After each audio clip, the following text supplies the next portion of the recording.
So, little in life is perfect. Can good enough be all right? Well, hello. If you've not met me before, my name is Alison Wem of Your Soul Family. At Your Soul Family, we teach techniques so that you can feel in control of your life, so that you can be more effective at work and live more harmoniously at home. So, where are you listening to this broadcast from? Let me know, it's always interesting. Drop me a like if you can hear everything okay. So, this week's debate, comment, is around perfection in life. Can you really have it? Or is good enough okay? So, do you always seek for perfection in your life? Maybe it's perfection around relationships or children, partners, dream job, or just a perfect spring day. In my experience, seeking perfection isn't easy. And I think it has a habit of when you seek it and you think you're just about achieving it, and then your perception, your definition of perfection shifts and it's no longer perfect. And I think that's all okay. That's about us trying to be the best that we can be.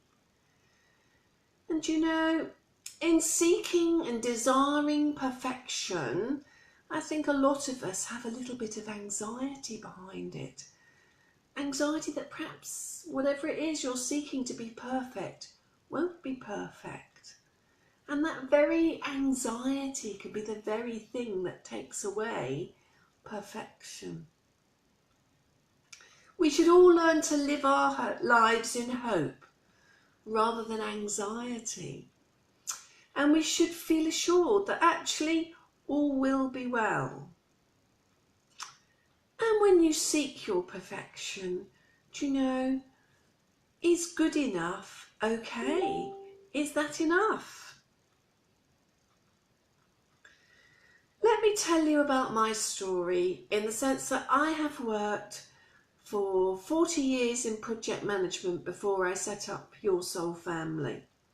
And I have run projects from very small ones to very big ones in different industries, different cultures, different countries. And in all of them, what I call the 80-20 rule is the same.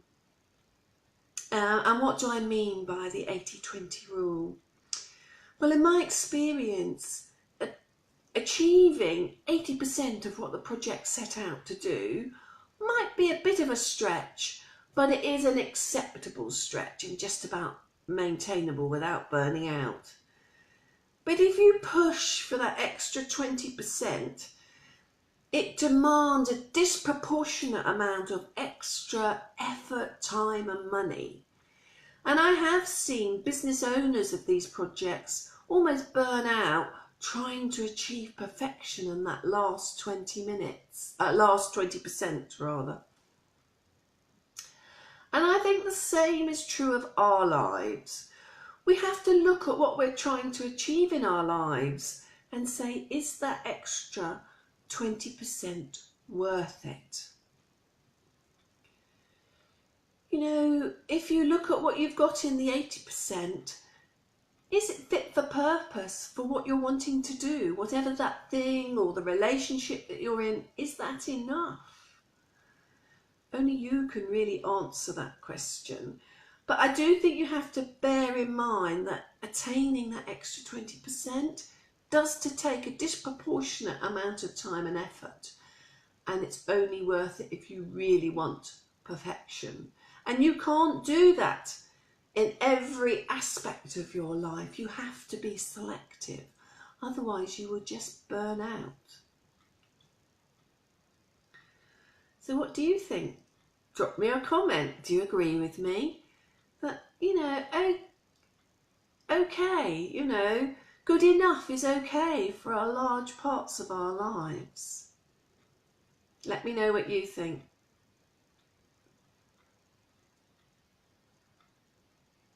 Thank you.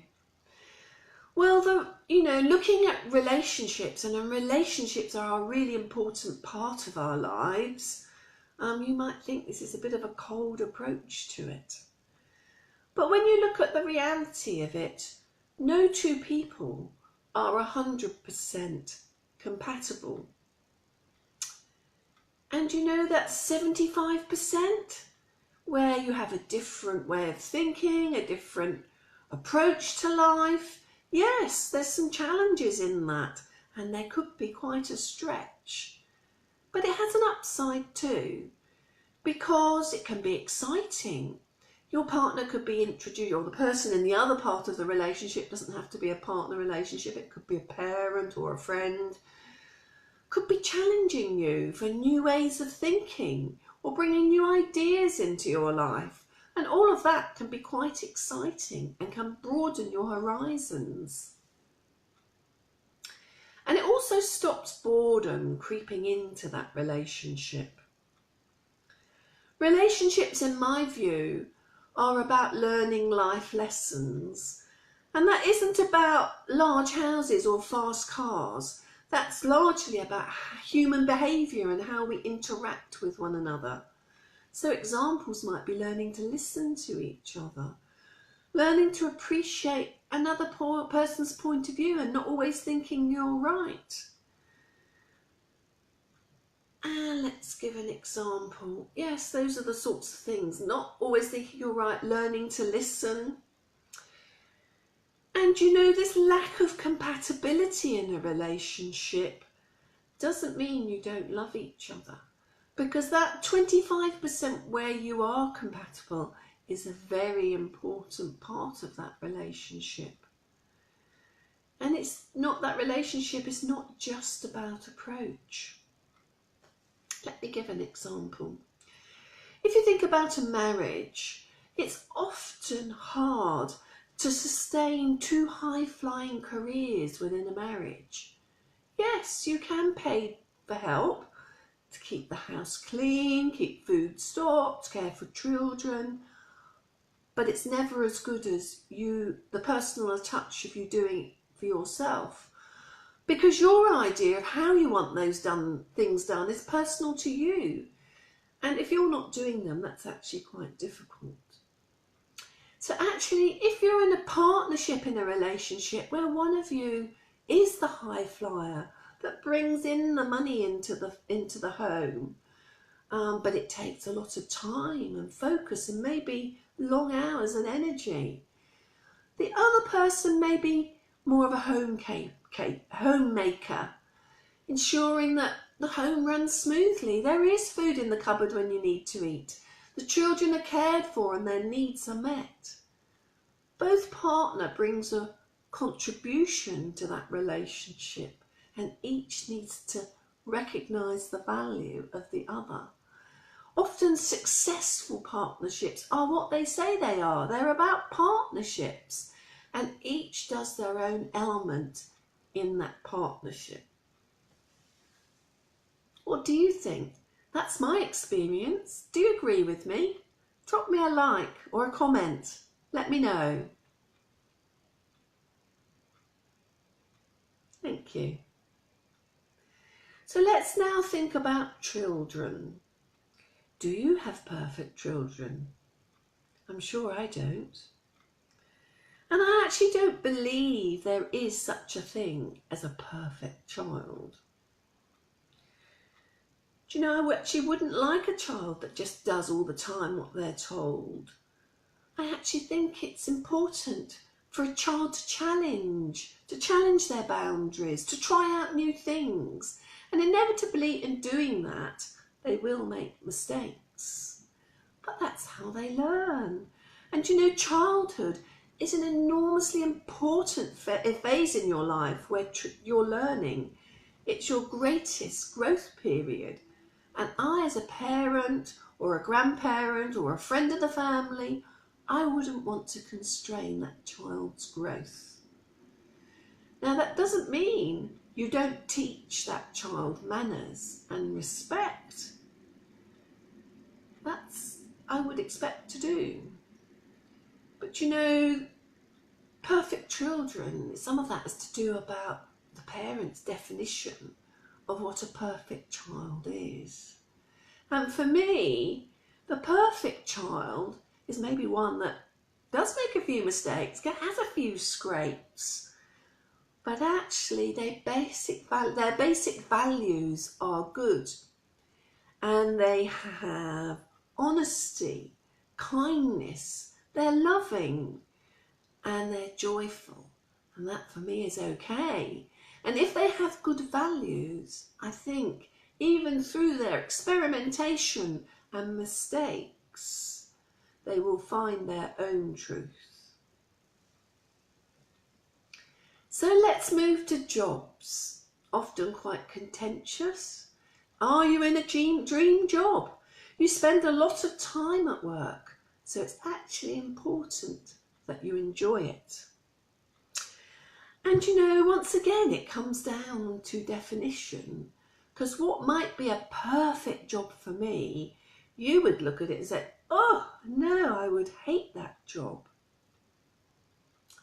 And I sincerely believe that life is about living and enjoying yourself, but you need to understand what it takes for you to be joyful.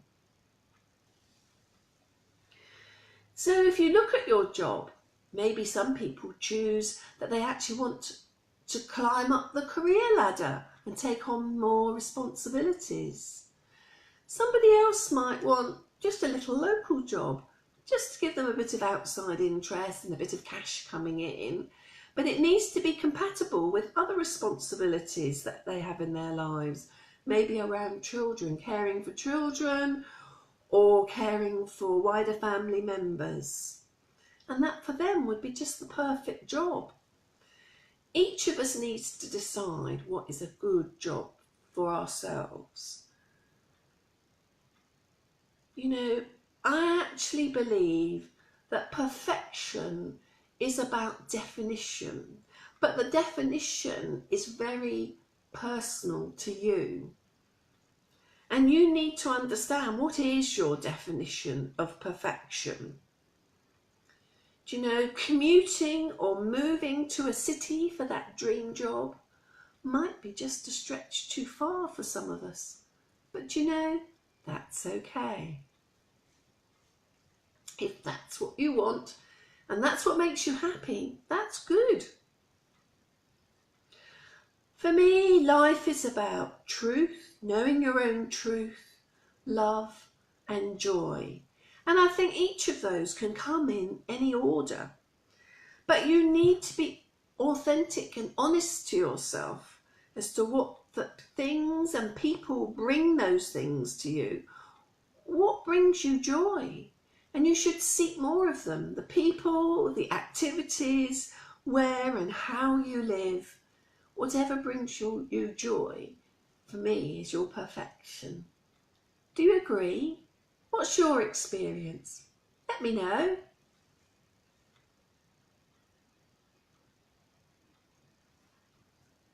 Thank you. So in all of this, I think it's about being true to yourself. And actually for me, good enough is okay in large aspects of your life.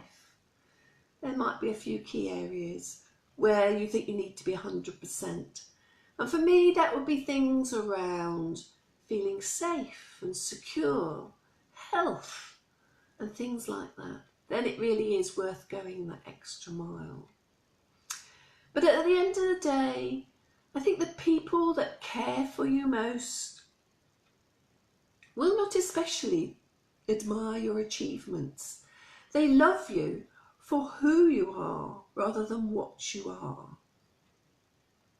And if you followed the rich and the famous home, you would find that in their own homes, like all of us, they are a parent, a partner, a child. And that at home is where most of us, or with our friends, is where we are loved and nurtured. And all that is asked for us is not great achievements, but about being authentic and honest to ourselves. And we need to drive our own definition of perfect. And where in our lives we need to be 80% or 100%. Thank you very much. That's Alison Wem from Your Soul Family this week. Same time next week, Wednesday, 1 p.m. Greenwich Mean Time. We'll be finding another topic. If you've got anything you would like me to talk about, drop me a comment or a message, whatever. Give me a few days to look at it and think about it though. Don't do it at 12 o'clock. And if you want to hear more, the broadcasts are available on YouTube. They're also at my website at yoursoulfamily.com. There's also a blog there called Life and Living with other articles. You will also find free soul map templates that you can download and colour to help bring in calmness, where you can think about many of the topics that we discuss in the Life and Living blog. Thank you very much. See you next week. Alison Wem of Your Soul Family. Bye for now.